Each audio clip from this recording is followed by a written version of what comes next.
देखिए 23वां दिन है आज किसान आंदोलन का। प्रधानमंत्री नरेंद्र मोदी मध्य प्रदेश के किसानों से बातचीत करने वाले हैं। वीडियो कॉन्फ्रेंसिंग के जरिए ये बातचीत होगी। वहीं दूसरी तरफ नरेंद्र सिंह तोमर जो देश के कृषि मंत्री हैं, उन्होंने बाकायदा एक चिट्ठी भी लिखी है जिसमें उन्होंने जो 3 कृषि कानून है उनको किसानों को समझाते हुए एड्रेस किया है। इस वक्त वाजिद के पास चलते हैं जो सिंधु बॉर्डर पर लगातार हमारे साथ बने हुए हैं। वाजिद बताइए जरा, अब चूंकि अभी तो खैर ठंड बहुत ज्यादा है, वहां पर किसान डटे हुए हैं अपनी मांगों को लेकर के, और इतनी ठंड में बाहर खुले आसमान के नीचे रहना अपने आप में ये बहुत कठिन है, बहुत मुश्किल भरा है। वहीं दूसरी तरफ एक कवायद पीएम की तरफ से भी शुरू हो रही है। मध्य प्रदेश के किसानों से वो बातचीत करने वाले हैं। इस पर वहां मौजूद किसानों का क्या कहना है? जी बिल्कुल। सबसे पहले मैं आपको यहाँ का मंजर, यहाँ का नज़ारा दिखा दूँ। सुबह सुबह का वक्त है, कड़ाके की सर्दी हो रही है। कड़ाके की सर्दी से बचने के लिए लोग जिस तरह से यहाँ पर चाय का सहारा ले रहे हैं ताकि सर्दी कुछ कम की जा सके। हालांकि सर्दी काफ़ी ज़्यादा है, बावजूद इसके जो है किसानों के जो हौसले हैं वो लगातार और बढ़ते जा रहे हैं। इनका कहना है कि ये सर्दी से न कोई फ़र्क नहीं पड़ता। लेकिन जिस तरह से पीएम मोदी जो है आज संवाद करेंगे मध्य प्रदेश के किसानों से, तो इनसे ही बातचीत करने की कोशिश करते हैं और जानने की कोशिश करते हैं। ये बताइए, देश के प्रधानमंत्री जो है वो आगे आए हैं आपसे बातचीत के लिए, मध्य प्रदेश के किसानों से आज वो बातचीत करेंगे, तो आपको क्या उम्मीद लगती है? वो ऐसा है कि ये जो प्रधानमंत्री जी हैं या इनका मंत्रिमंडल है ना, ये जो आंदोलन कर रहे हैं किसान, इनको डुप्लीकेटेड किसान कह रहे हैं। और जिनके साथ वो बात कर रहे हैं प्रधानमंत्री जी, ये जैसे गुजरात में करी है, जहाँ यूपी में योगी ने करी है, इनने करी, ये उनको असली कह रहे हैं, हमें डुप्लीकेट कह रहे हैं। तो असली से बात कर रहे हैं तो निपटा लें उनसे। हमारे से तो जब बात करेंगे, बात हमारे से तो कर नहीं रहे, तो उनसे डुप्लीकेट से कर रहे हैं। जिनके पास कोई ज़मीन नहीं है उनको खड़ा कर रहे हैं। वो आपके माध्यम से मैं ये कहना चाहता हूँ कि आप ग्राउंड लेवल पे देखते हैं, ग्राउंड लेवल पे रिपोर्ट करते हैं, तो उनको ग्राउंड लेवल पे लेके आए ना, आपके पास लेके आए और आप खुद देखना कि वो किसान है कुछ और है। ठीक है वाजिद, मैं आपके पास लौटूंगी। वाजिद, आप बातचीत भी कर रहे हैं। ये देखिए नरेंद्र सिंह तोमर जो कि देश के कृषि मंत्री हैं, वो क्या कह रहे हैं अपनी चिट्ठी में? कह रहे हैं कि झूठ फैलाया जा रहा है कि एमएसपी की व्यवस्था खत्म हो रही है। एमएसपी सिस्टम जारी है और आगे भी जारी रहेगा, ये हम वादा कर रहे हैं।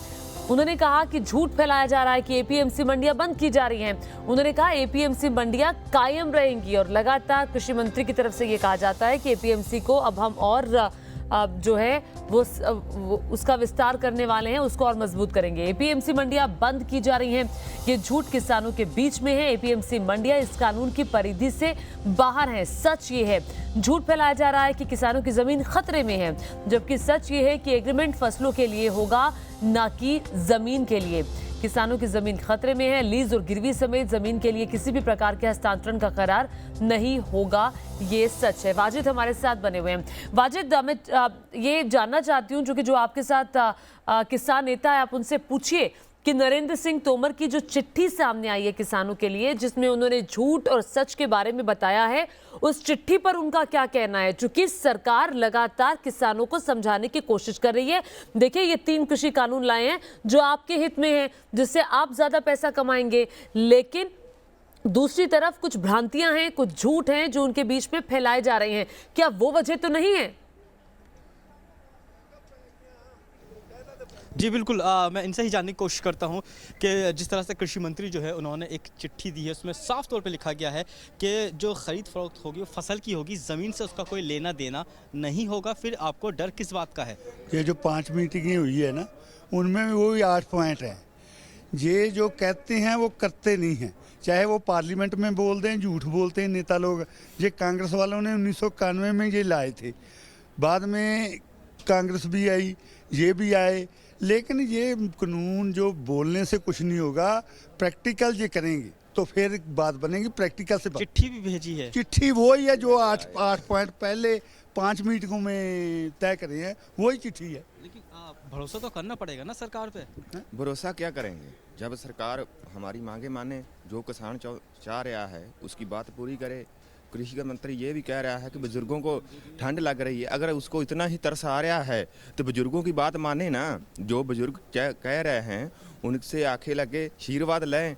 हमारे ਜਿਹੜੇ ਇਹਨਾਂ कानून बनाए ने खेती बाड़ी के, वो 3 कानून रद्द करें, जैसे या 9 में हम फैसला चाहते हैं। हम इसकी चिट्ठी पे जहाँ प्रधानमंत्री जो किसानों से बात कर रहे हैं उसके नहीं लिखती भरोसे में नहीं, ਪਾਰਲੀਮੈਂਟ ਸੈਸ਼ਨ ਸੱਦੇ ਉਹਨਾਂ ਦੇ ਵਿੱਚ ਇਹਨਾਂ ਨੂੰ ਰੱਦ ਕਰੇ ਅਸੀਂ तब मानेंगे नहीं तो वाजेद नहीं इनसे मानेंगे। पूछिए, स्वामीनाथन अगर बोर्ड भी पीएम लागू इनसे होगा। सीधे बात करेंगे तो करेंगे क्या, अपनी समस्याएं बताएंगे?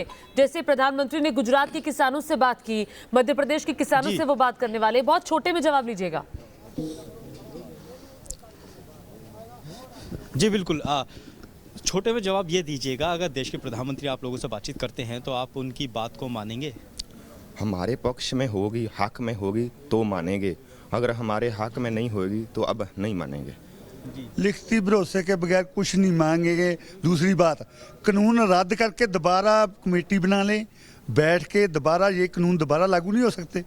आप कानून रद्द करके दोबारा इसको लागू कर लें, हमें कोई दिक्कत नहीं।